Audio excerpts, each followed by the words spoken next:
Hello everyone, so welcome to the new lecture. आज हम union judiciary करने वाले हैं, उसके आर्टिकल्स करने वाले हैं। ठीक है, आर्टिकल्स 124 से लेकर 147 तक।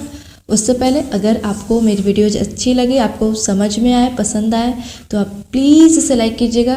कोई ज़बरदस्ती नहीं है, लेकिन अगर पसंद आए, अगर समझ में आए तो प्लीज़ लाइक कीजिएगा। इससे हमें अच्छा लगेगा और हमें मोटिवेशन भी मिलेगा।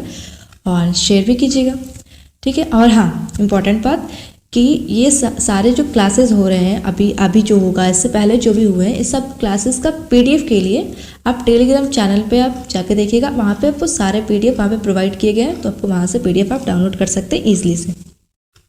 ठीक है, तो अब चलते हैं यूनियन जुडिशरी आर्टिकल्स को पढ़ेंगे और पहले इसको पढ़ते हुए जाएंगे, फिर इसको ट्रिक से भी याद करते हुए जाएंगे। ठीक है, चलो। सबसे पहले यूनियन जुडिशरी जो है वो आर्टिकल कहाँ से कहाँ तक है। आर्टिकल 124 से लेके 147 तक है। 124 से लेके 147 तक है। ठीक है, इसमें सारे इंपॉर्टेंट आर्टिकल नहीं है, लेकिन मैक्सिमम इंपॉर्टेंट है, क्योंकि यूनियन जुडिशरी है तो ऑब्वियसली इंपॉर्टेंट होगा। ठीक है, आर्टिकल 124 में क्या है कि establishment of Supreme court and composition. कल के वीडियो में हमने क्या क्या कहा था कि क्या पढ़ा था, यूनियन जुडिशरी पढ़ा था, लेकिन हमने सिर्फ इंट्रोडक्शन भी लिया था, और कैसे जो भी वहाँ का कैसे अपॉइंटमेंट होता है, क्वालिफिकेशन क्या होता है, सैलरी क्या होता है, वो सब हमने डिस्कस किया था बिना कोई आर्टिकल का जिक्र किए हुए। आईपीसी का डिस्कशन कल हमने किया था, आईपीसी सेक्शंस पीआईएल किया था, और कुछ केसेस भी हमने कर पढ़े थे। ठीक है, तो आज वही बातें रिपीट होंगी, लेकिन उसमें अब होगा कि हाँ ये कौन से आर्टिकल में। जैसे कल हमने अपॉइंटमेंट पढ़ा था तो आर्टिकल थोड़ा ना बताया था, लेकिन आज पता चलेगा कि अपॉइंटमेंट जो है वो कौन से आर्टिकल में है। ठीक है, तो कल हमने पढ़ा था ना कि एस्टैब्लिशमेंट ऑफ सुप्रीम कोर्ट एक होना चाहिए, और उसका कंपोजिशन हमने कल क्या पढ़ा था कि कितने मेंबर, 1+7।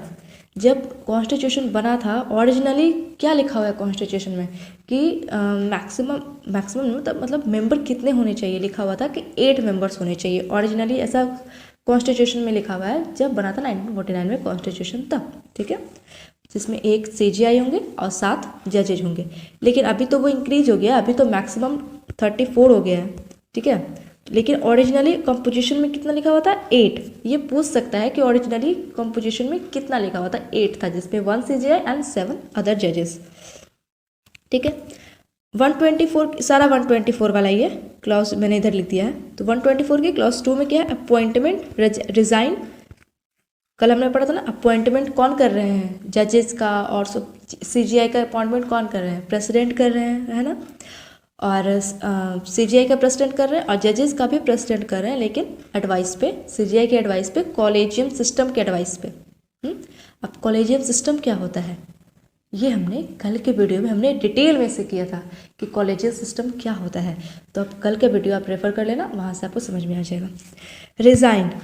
रिज़ाइन जब देते हैं तो रिजिग्नेशन कहाँ देते हैं, अपना प्रेसिडेंट को देते हैं। सब कुछ इनका प्रेसिडेंट से ही हो रहा है, रिज़ाइन भी प्रेसिडेंट को दे रहे हैं, अपॉइंट भी प्रेसिडेंट ही कर रहे हैं, इनको रिमूव भी प्रेसिडेंट ही कर रहे हैं। आगे पढ़ेंगे। क्लास 3 में क्या है, इलिजिबिलिटीज़ क्या है, एलिजिबिलिटीज़ है, क्या पढ़ा था हमने। एक तो सिटीजन ऑफ इंडिया ये सब होना चाहिए, वो तो है ही, लेकिन इनका अलग से क्या है कि 5 इयर्स का हाई कोर्ट के जज होने चाहिए, या फिर 10 इयर्स एडवोकेट। या है, दोनों ज़रूरी नहीं है, या है, या तो 5 साल का हाई कोर्ट, कोई भी हाई कोर्ट का जज हो, चाहे ज़रूरी नहीं है कि वो अगर वो चेन्नई हाई कोर्ट में है तो 5 साल वहीं रहे, पटना हाई कोर्ट में भी 2 साल हो सकता है, वैसे करके उसका 5 साल बस कंप्लीट होना चाहिए, चाहे वो कितना भी हाई कोर्ट चेंज कर ले। या फिर 10 साल का वो वकील हो किसी हाई कोर्ट में। या फिर एक और था कि प्रेसिडेंट के नज़र में होना चाहिए कि हाँ इसको मुझे बनाना, ये बहुत ऐसा बहुत क्या होनहार है, ऐसा वैसा हमने कल बताया था ना। तो वही सब एलिजिबिलिटीज यही है। 4 में क्या है, प्रोसेस ऑफ रिमूवल का प्रोसेस क्या होता है, क्या हमने कल पढ़ा था। प्रोसेस ऑफ रिमूवल क्या है कि लोकसभा से भी हो सकता है, राज्यसभा से भी हो सकता है। ठीक है, अगर लोकसभा से स्टार्ट होता है मोशन हटाने का तो 100 मेंबर का क्या चाहिए, 100 मेंबर का सिग्नेचर चाहिए। अगर राज्यसभा से होता है तो 50 मेंबर का सिग्नेचर चाहिए, राइट।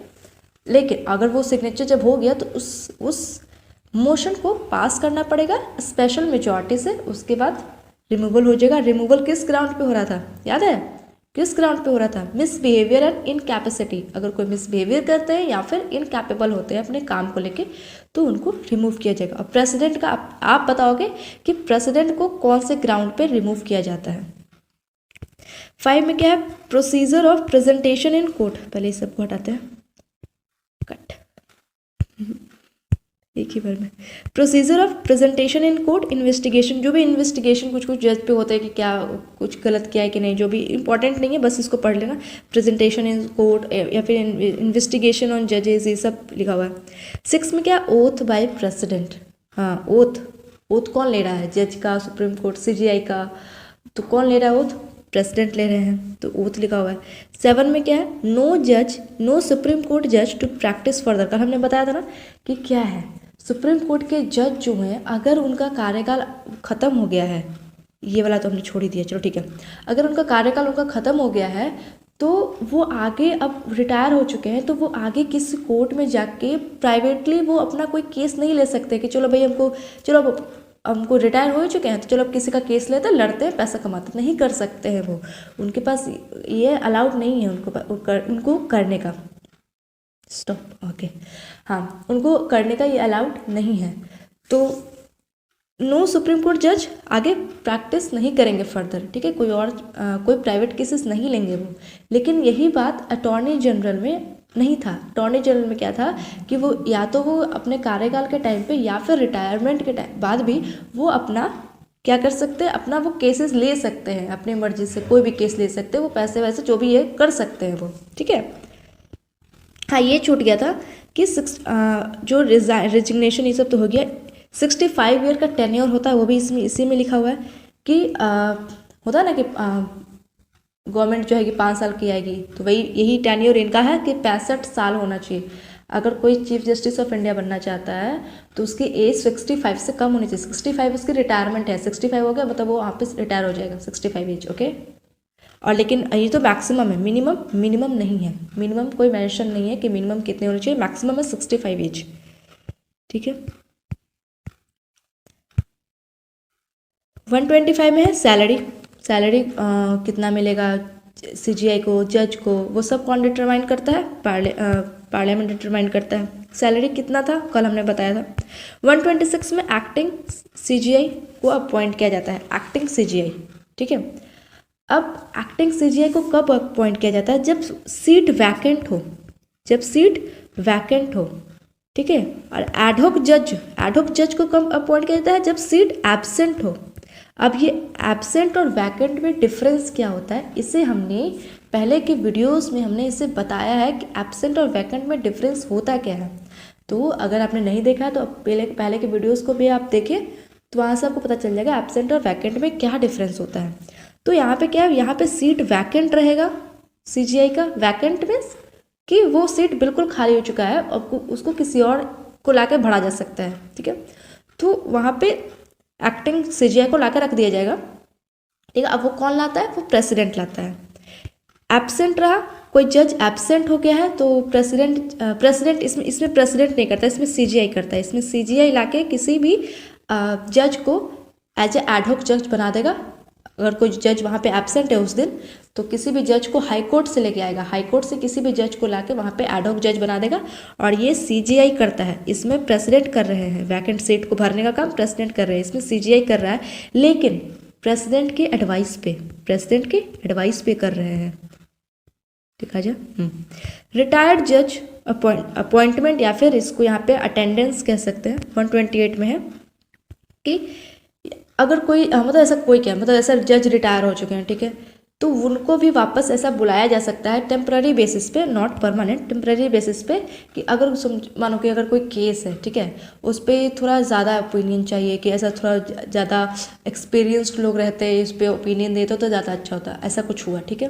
तो वहाँ पे अगर रिटायर्ड जज की ओपिनियन की ज़रूरत हो तो उनको बुलाया जा सकता है टेम्पररी बेसिस पे, कि सुनिए आप 2 दिन मतलब कुछ घंटों के लिए या फिर कुछ दिनों के लिए आप थोड़ा सा आप कोर्ट में आप अपना प्रेजेंस आप रख सकते हैं, रखिए, ठीक है, इस केस में आपकी ज़रूरत है। तो ऐसे सिचुएशन में रिटायर्ड जज को भी बुलाया जाता है, ठीक है, टेम्पररी बेसिस पे, लेकिन ओके। ये 128 है, इसको याद करने का तो ऐसे कर सकते हो, रिटायर्ड ड वाला साउंड आ रहा है, 128 ट ऐसा ड वाला साउंड आ रहा है, तो ऐसे इसको याद कर सकते हो।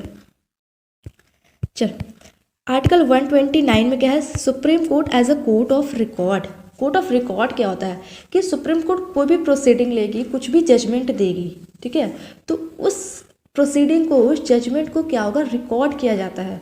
अगर सुप्रीम कोर्ट में कोई केस में कोई अपना जजमेंट दिया, दूसरे केस में जजमेंट दिया, तीसरे केस में जजमेंट दिया, तो ये सारे जो जजमेंट जो भी उसने बोला है सुप्रीम कोर्ट ने, सबको रिकॉर्ड किया जाता है, ठीक है, ताकि उसको फ्यूचर में यूज़ किया जा सके। मानो कि अगर कोई केस आया, ठीक है, उसमें सुप्रीम कोर्ट ने अपना कोई जजमेंट दिया, उस जजमेंट को रिकॉर्ड कर लिया गया है, तो अगर फ्यूचर में वैसा ही मिलता जुलता कोई केस आएगा, तो वो जो रिकॉर्ड किया हुआ था उसके बेसिस पे भी वहाँ पे फैसला सुनाया जा सके। या फिर हाई कोर्ट भी ऐसा कुछ कर सकता है, अगर लोअर कोर्ट जो है वो भी ऐसा कुछ केस आया उनके पास, तो वो सुप्रीम कोर्ट का जो रिकॉर्ड था कि उन्होंने इस सिचुएशन पे ये फैसला सुनाया था, तो ठीक है मैं भी ये फैसला सुना सकता हूँ, मतलब ऐसा रिकॉर्ड रखा जाता है ताकि सुप्रीम कोर्ट भी उसका यूज़ कर सके इन फ्यूचर में, या फिर लोअर कोर्ट्स भी उसका यूज कर सकें इन फ्यूचर में। इससे बस इतना रखना है कि जो भी वो अपना जजमेंट देते हैं उसको रिकॉर्ड रखते हैं वो, कि हमने क्या जजमेंट दिया है, ठीक है, ओके,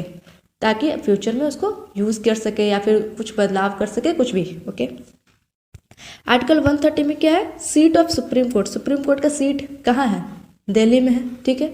अगर इन फ्यूचर, अभी तो कहीं और तो नहीं रखा गया, अभी तो दिल्ली में है, लेकिन अगर कभी हुआ कि ऐसा काम बहुत लोड हो गया दिल्ली में, जो है एक दो जगह और होनी चाहिए, तो अगर इन फ्यूचर कभी सुप्रीम कोर्ट का सीट ऐसा कहीं और लगाना हुआ, तो कौन लगाएगा, चीफ जस्टिस ऑफ इंडिया करेगा, ठीक है, लेकिन प्रेसिडेंट के एडवाइस पे करेगा। कहीं और अगर सुप्रीम कोर्ट को बैठाना हुआ तो चीफ जस्टिस ऑफ इंडिया करेंगे प्रेसिडेंट के एडवाइस पे। आर्टिकल 131 है क्या है, ओरिजिनल ज्यूरिडिक्शन, मतलब मूल क्षेत्र अधिकार। इसमें क्या है, इसमें है कि जो सुप्रीम कोर्ट है उनके ओरिजिनल ज्यूरिडिक्शन क्या है, मतलब कोई ऐसे केसेस हैं जिस पे वो डायरेक्टली जो लोग हैं, जो भी पार्टी है, जो केस करने वाले हैं, वो डायरेक्टली सुप्रीम कोर्ट में जा सकते हैं। जैसे कि अगर कोई चोरी डकैती हो गया तो डायरेक्ट नहीं जा सकते हो सुप्रीम कोर्ट में, सुप्रीम कोर्ट के पास इतना टाइम नहीं है कि वो ऐसा चोरी डकैती, ऐसा डिवोर्स वगैरह केसेस पे जाके आप डायरेक्ट ऐसे चले जाओगे। 2000 का ऐसा 10,000 का कुछ चोरी हो गया तो चलो सुप्रीम कोर्ट जाता है, उनके पास इतना टाइम नहीं है कि वो ऐसा 10,000 का ऐसा लेके रखेंगे। वो तुम जा भी सकते हो 10,000 का लेके, लेकिन उसको प्रोसेस में जाना होगा, पहले हाई कोर्ट पे जाओगे, लोअर कोर्ट में जाओगे, अगर लोअर कोर्ट से काम नहीं हुआ तो हाई कोर्ट में जाओगे, हाई कोर्ट से काम नहीं हुआ तो सुप्रीम, ऐसे जा सकते हो, लेकिन डायरेक्ट नहीं जा सकते हो, ठीक है। लेकिन कुछ कुछ ऐसे दायरे हैं, कुछ कुछ ऐसे टॉपिक्स हैं जहाँ पे डायरेक्ट अप्रोच किया जा सकता है सुप्रीम कोर्ट में, उसमें हाई कोर्ट की ज़रूरत नहीं है, उसमें हाई कोर्ट नहीं भी जाओगे, वहाँ चप्पल जाके नहीं घिसवाओगे भी हाई कोर्ट में, तुम डायरेक्ट जाके सुप्रीम कोर्ट में अप्रोच कर सकते हो। वो सब रीज़न कौन कौन से हैं, मेनली 3 रीजन है। जैसे कि अगर कोई प्रॉब्लम होती है court, government of India, central government के बीच में, और चलो ऐसा दरार मार देते हैं, या फिर कोई स्टेट के बीच में, स्टेट गवर्नमेंट के बीच में ऐसा कोई प्रॉब्लम हुआ तो डायरेक्ट वो जाएंगे सुप्रीम कोर्ट।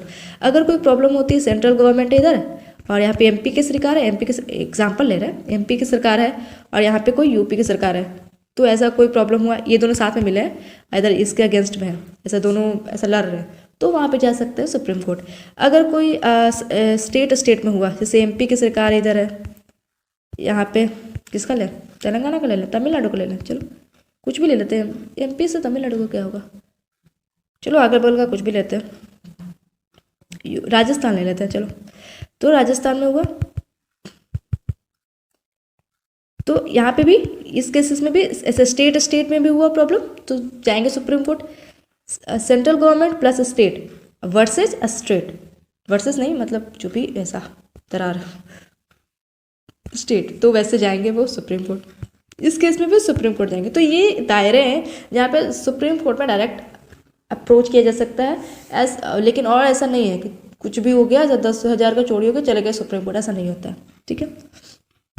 तो ओरिजिनल ज्यूरिडिक्शन यही होगा, वहाँ पे डायरेक्टली अप्रोच कर सकते हैं, लेकिन और भी तरीके से तो जा सकता है। अगर कोई केस है हाई कोर्ट नहीं सॉल्व कर पाई तो वहाँ पे सुप्रीम कोर्ट में जाओगे, लेकिन वो ओरिजिनल नहीं कहलाएगा, ठीक है। अगर कोई डाइवोर्स का बात है, हाई कोर्ट उसको नहीं सॉल्व कर पाई तो सुप्रीम कोर्ट में जाओगे, ठीक है।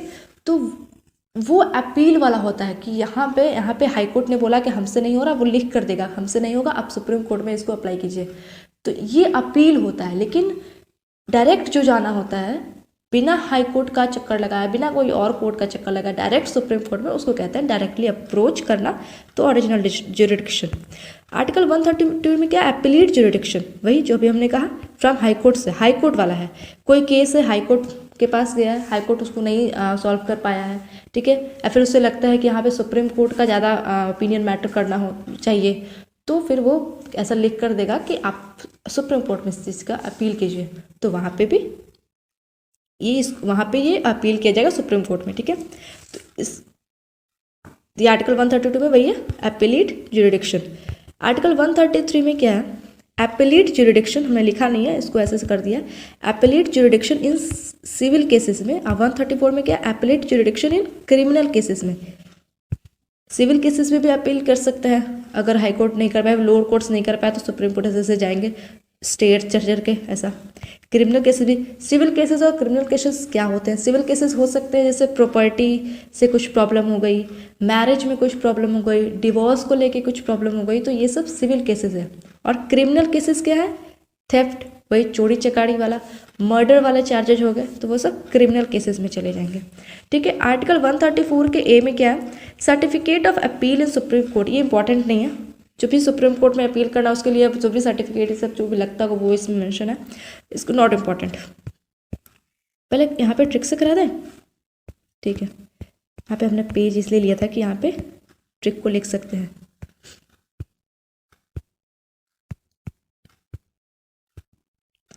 तो हमने यहाँ पे लिख दिया इसको, ठीक है। चलो यहाँ पे ये ट्रिक है, ठीक है। सुप्रीम कोर्ट ने, दूसरा कलर ले लेते हैं, गुड। सुप्रीम कोर्ट ने क्या किया है, सार्क को सीट ऑफर की है ना, मजेदार बात। सुप्रीम कोर्ट ने सार्क, SAARC, सार्क को हमने नहीं लिखा है, सार्क को सीट ऑफर की, ठीक है। सुप्रीम कोर्ट ने सार्क को सीट ऑफर की। सुप्रीम कोर्ट 124 में हो गया, सुप्रीम कोर्ट होना चाहिए एस्टैब्लिशमेंट जो भी है। सैलरी 125, ए से एक्टिंग वाला 126, फिर से आया था एडहोक वाला 127, आर से रिटायर्ड, सी से कोर्ट ऑफ रिकॉर्ड 129 में है, और 130 में क्या था, सीट वाला, सीट ऑफ सुप्रीम कोर्ट, और 131 में क्या था, ओरिजिनल ज्यूरिडिक्शन। इसको ऐसा कर लेना। हाँ, अब कहोगे ये क्लाउज वाला तो आया नहीं, तो उसको हम थोड़ा इंडिविजुअली उसको रिलेट कर देते हैं, क्योंकि इस लाइन में तो वो आया नहीं, उसको अलग से कर देते हैं, ठीक है। तो सार्क, सुप्रीम कोर्ट ने सार्क को सीट ऑफर की 124, सबसे पहला salary, acting, ad hoc, retired, court of record, seat और ओरिजिनल ज्यूरिडिक्शन। ये आर्टिकल 131 तक कंप्लीट हुआ है, ठीक है। उसके आगे भी करेंगे, डोंट वरी। हाँ, और चीज़ें कुछ थी रिटायर्ड में, हमने एक और तरीके से याद करवाया था कि ट से भी कर सकते हो, मतलब दोनों यूज़ कर सकते हो, जो भी आपको ईजी लगे, ठीक है। इसको इरेज कर देते हैं हम। एक चीज़ और है कि इसमें देखो, इसमें अगर प्रॉब्लम आ जाएगी कि एक्टिंग ऊपर था, एडहोक ऊपर था, तो इसमें ऐसे कर सकते हो, एक्टिंग किया 6 से हमने छी लेते हैं, 6 तो एक्टिंग बहुत घटिया किया है, छी कितना घटिया एक्टिंग किया है, छी तो छी से थोड़ा उसको रिलेट कर सकते हैं, हाँ 6 वाला में एक्टिंग था, ऐसे दोनों साथ में तो कन्फ्यूजन हो जाएगा, कन्फ्यूजन हो जाएगा ना कि कौन पहले था कौन नीचे था। और TD वाला में तो करवाई दिए हैं, ठीक है। ओरिजिनल वाला में ऐसे कर सकते हो, तो मतलब वही वाला यूज़ करना, लेकिन अगर ये भी पसंद है तो ये भी यूज कर सकते हो। ऐसा 1 कोई भी कहता है हम एक नंबर हमेशा ओरिजिनल होता है, ऐसा थोड़ा रख सकते हो, ठीक है। चलो इसको देखते हैं, ऊपर वाले को देखते हैं। इसमें ऐसे याद कर सकते हो, अपॉइंटमेंट दो या फिर रेजिग्नेशन लेटर दो, अपॉइंटमेंट लेटर दो या फिर रेजिग्नेशन लेटर दो, किसको दो, प्रेसिडेंट को दो, तो 2 से 2 कर लेना। 3 में ऐसे करते हो, 3 में ये है आई, 3 में इलिजिबिलिटी है, तो 3 से E बन रहा है 3E, ठीक है, इसको कर लेना। प्रोसेस ऑफ रिमूवल का नहीं है, उसको खुद से कर लेना।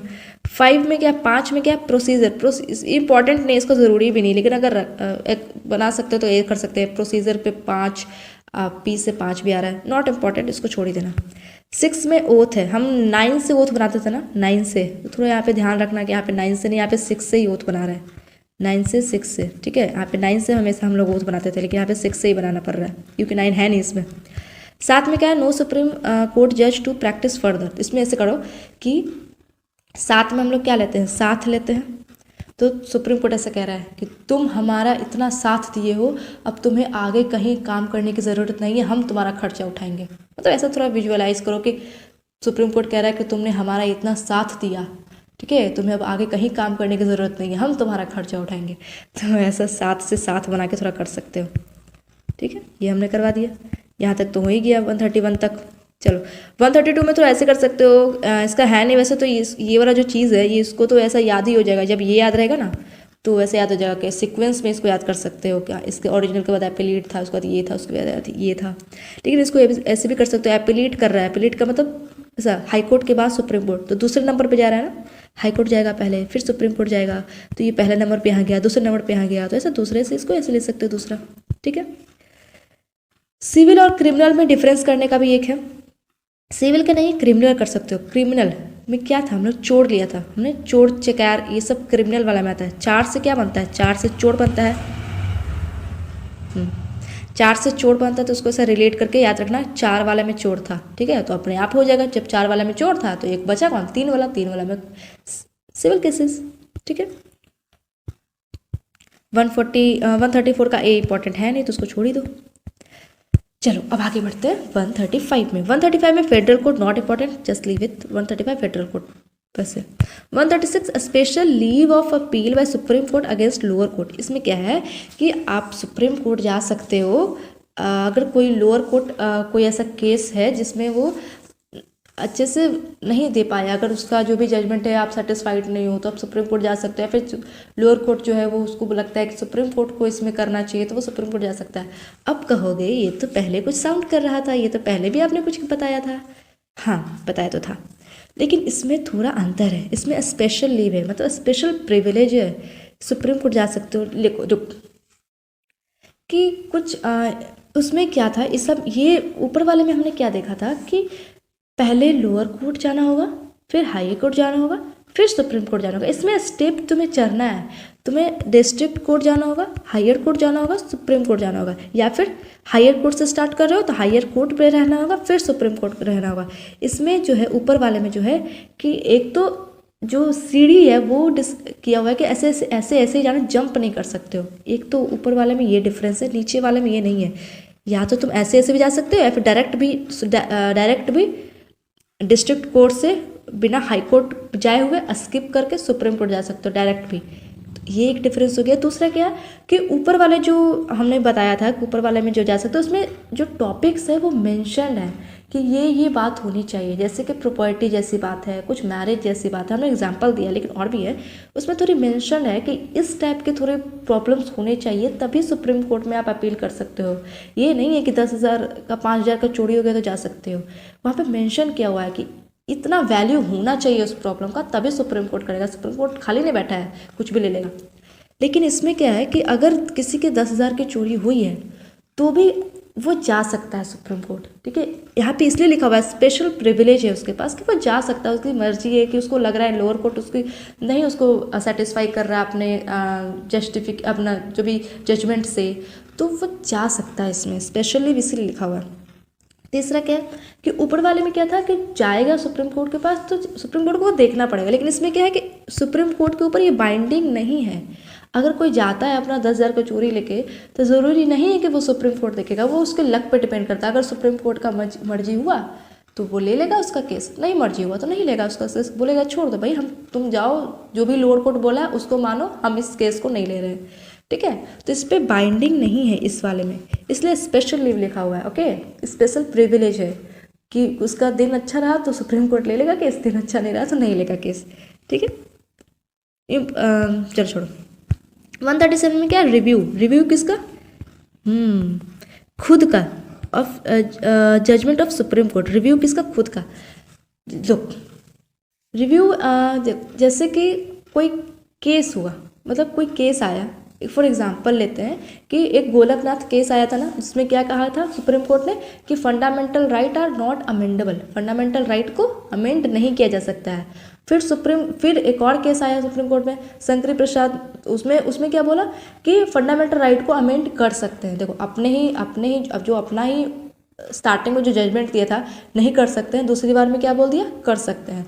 फिर आया एक और केस केशव नंदा भारती केस, उसमें क्या बोला कि फंडामेंटल राइट को नहीं अमेंड कर सकते हैं, सॉरी गोलकनाथ में बोला कि नहीं कर सकते हैं फंडामेंटल राइट को अमेंड, शंकर प्रसाद में बोला कि कर सकते हैं, ठीक है। केशव नंदा में बोला, सब सुप्रीम कोर्ट ही बोल रहा है, केशव नंदा में बोला कि कर सकते हैं लेकिन बेसिक फीचर जो है, बेसिक स्ट्रक्चर जो है उसको डिस्ट्रॉय नहीं करना है, लेकिन ऐसे अमेंड कर सकते हैं। तो ये क्या, इससे क्या पता चल रहा है एग्जाम्पल से कि सुप्रीम कोर्ट जो है कभी कुछ अपना बात बोलती है, सेकंड में कभी कुछ बोलती है, कभी कुछ बोलती है। तो यही है रिव्यू कि सुप्रीम कोर्ट अपने ही केसेस को, अपने ही जो भी वो जजमेंट दिया है उसको रिव्यू कर सकता है, उसको वो चाहे तो बदल सकता है।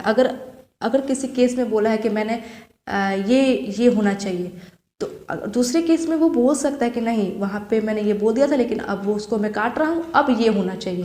तो यहाँ अपनी ही बातों को वो रिव्यू कर सकता है, चेक कर सकता है, ऐसा कर सकते हैं, ठीक है, अपने ही जजमेंट को। तो ये लिखा हुआ है यहाँ पे। आई होप समझ में आ गया, मैंने एग्जाम्पल से देके समझाया तो आई होप समझ में आ गया होगा। इसको याद कैसे कर सकते हो, इसको ऐसे याद करो, साथ से हम साथ लेते हैं ना, तो इसको ऐसा विजुअलाइज करो कि हम ऐसे को, बच्चे होते हैं ना अपने कॉपी में ही कुछ बनाते हैं, कुछ लिखते हैं, फिर अपने ही चेक कर लेते हैं, वो अपना ही साइन दे देते हैं। अपने भी फिर कॉपी में कुछ बनाते हैं, कुछ लिखते हैं, फिर अपना चेक कर देते हैं, फिर साइन देते हैं, मतलब अपना ही लिख रहे हैं, अपना ही चेक कर रहे हैं। तो वैसे मतलब ऐसा करते हो, सब करते हैं, मतलब कभी ना कभी किए ही होंगे। तो ऐसे करो कि अपने सुप्रीम कोर्ट क्या कर रहा है, अपना ही रूल बना रहा है, अपना ही चेक, मतलब जो भी लिख रहा है अपना ही लिख रहा है, अपना ही चेक कर दे रहा है, अपना ही सिग्नेचर दे रहा है, मतलब अपना ही रिव्यू दे दिया कि हाँ मैं तो बहुत अच्छा लिखा हूँ बिना किसी से पूछे, ठीक है। तो ऐसा दे देना है कि अपना ही किया, अपना ही रिव्यू दे रहा है, अरे वाह मैं तो कितना अच्छा लिखा हूँ। तो ऐसा कर सकते हो, ठीक है। बस ठीक है ये सब, इसको ज़्यादा ये सब डिफिनेशन से रिलेट नहीं करना है। 138 में क्या है, enlargement of jurisdiction of Supreme court. Supreme court का जो भी ज्यूरिडिक्शन है, क्षेत्र अधिकार है, वो उसका इन्लार्जमेंट करना, उसको बढ़ाना, अगर कभी बढ़ाना पड़ा यहाँ पे भी उसका होना चाहिए सुप्रीम कोर्ट का ज्यूरिडिक्शन, तो ऐसे इन्लार्जमेंट करना, तो उसमें 138 के तहत वो किया जा सकता है। और कौन कर सकता है ये, प्रेसिडेंट कर सकता है, ठीक है। इसको थोड़ा चेक में करना, इसको थोड़ा चेक कर लेना, प्रेसिडेंट कर सकता है कि पार्लियामेंट, इसको थोड़ा चेक कर लेना। 139 में है, आई होप शायद प्रेसिडेंट हो, फिर भी एक बार चेक कर लेना। 139 में है रेट्स हमने अभी नहीं पढ़ाया है, क्योंकि अभी हमने आर्टिकल 1, 2 ऐसा वाला नहीं पढ़ा हमने, पार्ट 1, ठीक है। वहाँ पे पढ़ाएंगे तो पता चल जाएगा कि रेट्स होता है क्या। यहाँ पे बस इतना जान लो कि 139 में रेट्स इंपॉर्टेंट है, दिस इज इम्पॉर्टेंट। 139 में रेट्स है, ठीक है। ये आर्टिकल 32 में आता है रेट्स, ठीक है, आर्टिकल 32 में है, और टोटल 5 रेट्स होते हैं। इसको अच्छे से डिस्क्राइब करेंगे जब हम वहाँ पे करेंगे ना, तो करेंगे फंडामेंटल राइट जब पढ़ रहेंगे, ठीक है। एक बात और छूटी गया कि ये जो रिव्यू कर रहे हैं, ठीक है, तो ये जो रिव्यू करते हैं, तो जैसे कि जब केशवानंद भारती केस वाला जब आया था, तो वहाँ पे जो भी जजमेंट दिए थे सुप्रीम कोर्ट, तो वहाँ पे 13 जज था, मतलब जो भी वो बेंच बैठा था, 13 जज का बेंच बैठा था। तो फिर अगर वो केशवानंद भारती केस वाले में, ठीक है, अगर उस मैटर को जो भी वो जजमेंट दी है उसको वापस से अगर उनको चेंज करना होगा, तो अगली बार में कितना बैठेगा, 15 भी बैठ सकता है, ज़्यादा भी बैठ सकता है, लेकिन जितना भी बैठेगा इससे ज़्यादा बैठेगा, ठीक है। फॉर एग्जांपल कोई भी केस में उन्होंने कुछ जजमेंट दिया, अब उसी जजमेंट को चेंज कर रहे हैं दूसरे केस में, तो यहाँ पे जितने बेंच ऑफ जजेज बैठे थे, जितने जजेज वहाँ पे बैठे थे, अब वहाँ पे जब अब नया वाला जब होगा तो वहाँ पे नंबर ऑफ जजेज ज़्यादा हो जाएंगे, वहाँ पे बढ़ाना पड़ेगा, ठीक है। यहाँ पे 13 था तो यहाँ पे 15 करना होगा, या फिर 17 करना होगा। अब ये 14 क्यों नहीं कर सकते, क्योंकि हमेशा ऑड नंबर में जज बैठते हैं, ठीक है, हमेशा ऑड नंबर में जज का बेंच बैठता है, ठीक। ये हो गया ना, चलो। आर्टिकल 140 में क्या, ancillary power of Supreme court. Ancillary power का मतलब होता है सहायक शक्तियाँ। सुप्रीम कोर्ट का मतलब सुप्रीम कोर्ट जो है सहायता कर सकता है, सुप्रीम कोर्ट का सहायक शक्ति। सुप्रीम कोर्ट क्या है, सहायता कर सकता है किसका, लेजिस्लेचर का। किस लिए, कोई लॉ बनाने के लिए, कोई कुछ अमेंडमेंट लाने के लिए जो है, अगर लेजिस्लेचर को ऐसा सुप्रीम कोर्ट की ज़रूरत पड़े तो वो सुप्रीम कोर्ट उसको हेल्प कर सकता है, कोई लॉ बनाने के लिए, कोई अमेंड करने के लिए, बस इसमें इतना ही है। लेजिस्लेचर को हेल्प, क्योंकि लॉ कौन बना रहा है, लेजिस्लेचर बना रहा है। 141 में क्या है, law declared by supreme court binding on all courts. हमने बताया था ना कल के वीडियोज में कि सुप्रीम कोर्ट कुछ भी लॉ बनाता है, कुछ भी करता है, कोई भी कुछ भी वो अमेंड करता है या फिर कुछ अमेंड तो नहीं करेगा, लेकिन कोई भी लॉ डिक्लेयर करेगा सुप्रीम कोर्ट तो वह सारे कोर्ट पे बाइंडिंग होगा। अगर सुप्रीम कोर्ट कुछ बोलता है कि आज से ये होगा, ठीक है, तो अब वो हायर कोर्ट में भी वो होगा, लोअर जो भी सबऑर्डिनेट कोर्ट से सब में होगा वो, ठीक है, सारे कोर्ट में होगा। सुप्रीम कोर्ट में कुछ बोला कि आज से मैं ऐलान करता हूँ कि आज मैं ये करता हूँ, ये होगा, हर कोर्ट में होना चाहिए, ये होना चाहिए, ये होगा, कोई ऑर्डर वो ऐसा लॉ डिक्लेयर किया तो वो सारे कोर्ट में होगा। इतना डिस्क्राइब क्यों कर रही हूँ मैं, सबको समझ में आ जाएगा। Law declared by supreme court जो होगा वो बाइंडिंग ऑन ऑल कोर्ट्स, ठीक है। आर्टिकल 142 में क्या, enforcement of decree and order of Supreme court. लोग सुप्रीम कोर्ट भी है, कभी कभी जो है वो कोई डिक्री का मतलब ऑर्डर, कोई भी ऑर्डर या फिर डिक्री पास कर सकता है, ठीक है। तो अब ये तो कहोगे कि ये तो लॉ, ये सब डिक्री ऑर्डर पास करने का लेजिस्लेचर काम है, फिर ये कैसे काम कर रहा है। तो कभी कभी क्या होता है कि कुछ बहुत बड़ा रीज़न आ जाता है। फॉर एग्जांपल ले लेते हैं 1984 में क्या हुआ था, याद है किसी को? 1984 में भोपाल गैस ट्रेजेडी आया था ना, भोपाल, क्या लिख रही हूँ मैं, भोपाल गैस ट्रेजेडी, स्पेलिंग तो है नहीं मेरा, क्या है, समझ गया ना, चलो भी समझ में आ रहा है। भोपाल गैस ट्रेजेडी, उसमें कौन सा गैस था, मिथाइल आइसोसाइनाइड गैस, है ना।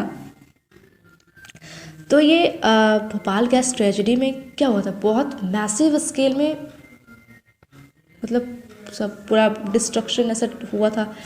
तो इसमें क्या होता है कि अगर ये गवर्नमेंट के हाथ में होती ना, यहाँ पे सुप्रीम कोर्ट ने अपना ऑर्डर पास किया था, अगर ये गवर्नमेंट के हाथ में होती ना तो क्या करते हैं कि जिनका जिनका ऐसा लॉस हुआ है तो उसका थोड़ा थोड़ा ऐसा पैसा देके चलो क्या हो गया, रफा दफा कर देते हैं।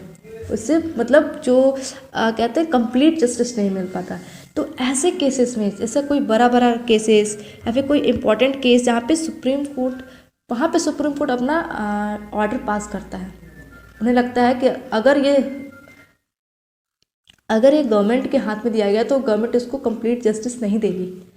तो वहाँ पे, और ये बहुत बड़ा रीज़न है ऐसा, भोपाल गैस ट्रेजेडी या फिर कुछ और भी ऐसे रीज़न हो सकते हैं। फॉर एग्जांपल ये मैंने दिया, इसको आप सोच के कर सकते हो कि इतने बड़े बड़े रीज़न होने चाहिए, कोई छोटा मोटा रीज़न नहीं होना चाहिए। तो वहाँ पे सुप्रीम कोर्ट अपना ऑर्डर पास करती है, और किस लिए करती है, फॉर ताकि उनको कंप्लीट जस्टिस मिल सके। This is the keyword, for complete justice मिल सके, ठीक है, इसलिए वो करती है, अपना ऑर्डर पास करती है। और ये कर रही है अपने ज्यूरिडिक्शन से बाहर निकल के, क्योंकि इनका ज्यूरिडिक्शन क्या है कि रिजॉल्व करना, प्रॉब्लम्स को सॉल्व करना ही इनका काम है। लेकिन अब ये लॉ बना रही है, ऑर्डर पास कर रही है, इसका मतलब कि अपने ज्यूरिडिक्शन जो है, जो इनका क्षेत्र अधिकार वाला जो एरिया, उनसे बाहर निकल के काम कर रही है, लेजिस्लेचर वाला थोड़ा काम कर रही है। तो ये थोड़ा ना एक प्रॉब्लम भी क्रिएट करता है। अब वैसे होता रहता है हमेशा कि लेजिस्लेचर वाले बोलते हैं कि मेरा काम क्यों करे ऐसा, तो ठीक है, वो तो अलग बात है। लेकिन ये अपने ज्यूरिडिक्शन से बाहर होकर काम करती है ताकि कंप्लीट जस्टिस मिल सके, ठीक है। 142 में है, इसको याद करते हुए जाते हैं, ठीक है। 141 में ऐसे याद कर सकते हो, बाइंडिंग लिखा हुआ है ना, तो ऐसा 4 लिख लो, 4 दोनों तरफ से ऐसा बाइंड है, 1 से भी बाइंड है, इधर से 1 से बाइंड है, तो इसको बाइंडिंग कर देना, ठीक है। 142 में क्या है, हर चीज़ हिंदी में बोलो। 142 42 में हमने कल क्या बताया था, 42 में क्या लेना था, 42 में ब्याह लेना होता ना। अब इसमें ब्याह क्या कर रहा है भाई, डिक्री को तुम डिक्री बोलो। डिक्री पता क्या होता है, कोई रीजनल लैंग्वेज में डिक्री को, बेटी को डिक्री कहा जाता है। आई डोंट नो कहाँ का है, लेकिन बेटी को डिक्री कहा जाता है। तो ऐसा ब्याह से कर सकते हो ना, डिक्री की मेरी डिक्री की शादी हो रही है, मेरी डिक्री की ब्याह हो रही है, ब्याह लेना, शादी मत लेना, यहाँ पे शादी नहीं है, ठीक है। 42 से ब्याह बन रहा है, तो मेरी डिक्री की ब्याह हो रही है, तो इसको ऐसा कर सकते हो। 142 में डिक्री है। तो आर्टिकल 143 देखते हैं। 143 में क्या है कि प्रेसिडेंट जो होंगे वो कंसल्ट करेंगे सुप्रीम कोर्ट को, president to consult Supreme Court. लेकिन यहाँ पे क्या है कि सुप्रीम कोर्ट पे बाइंडिंग नहीं होगा, जो भी एडवाइस प्रेसिडेंट देंगे तो वो सुप्रीम कोर्ट पे बाइंडिंग नहीं होगा, वो चाहे तो माने, ना चाहे तो नहीं मान सकते, ठीक है। बस इतना ही था। आर्टिकल 144 में क्या है, authorities to act in aid of Supreme Court. Authorities, कोई भी अथॉरिटीज़, सिविल अथॉरिटीज़ या फिर judicial, civil and judicial authorities जो होंगी वो काम करेंगी सुप्रीम कोर्ट की एड के रूप में, मतलब सहायक के तौर पे काम करेंगे ताकि सुप्रीम कोर्ट का जो भी काम है वो आसानी हो। मतलब कोई भी जुडिशियल या फिर सिविल अथॉरिटीज़ जो भी हैं वो काम करेंगे सुप्रीम कोर्ट के सहायक के रूप में, ठीक है। बस इसमें इतना ही है, नॉट इम्पॉर्टेंट। इसको याद करने का ऐसे कर सकते हो, एड, एड वर्ड जो आता है वो कहाँ आता है, हॉस्पिटल्स वगैरह में ना। और हॉस्पिटल्स वगैरह क्या है, ऐसा है ना, 12 ऐसे 24 घंटा खुले रहता है, 24 मत बोलो, 12 घंटा खुले रहता है हमेशा, 12 घंटे सर्विस प्रोवाइड करता है हॉस्पिटल, है ना। 12 घंटा इंटू लगाना, 12 प्लस मत कर देना, ठीक है। तो 12 इंटू करना, 12 या 144, इसको ऐसे कर सकते हो। 8 से करना हॉस्पिटल, 12 घंटे, 144 44, 144। 145 में क्या है, रूल्स ऑफ कोर्ट, कि कोर्ट के जो भी रूल्स होंगे for the court practice and procedure जो भी होंगे तो वो सब इसे मेंशन किया हुआ है। और कोई भी रूल्स अगर बनेगा, कुछ भी बनेगा या फिर कुछ हटेगा, अमेंड होगा, एनीथिंग, तो वो कौन करेगा, करेगा नहीं, वो किस, प्रेसिडेंट के एडवाइस पे होगा, ठीक है। जो भी रूल्स बनाना होना जो भी है प्रेसिडेंट के एडवाइस पे होगा, ठीक है। और जो भी रूल्स बनेगा तो उसमें जो जजेज बैठेंगे वो मैक्सिमम नहीं, मिनिमम 5 जजेज होने चाहिए। और क्या था, और है ये 146 में क्या है, एक्सपेंसेस ऑफ, ये सब इम्पॉर्टेंट नहीं है इसीलिए सबको हम ट्रिक्स नहीं करा रहे, ठीक है। बस इसको पढ़ लो, याद रहे तो ठीक है, नहीं याद रहे तो और भी ठीक है।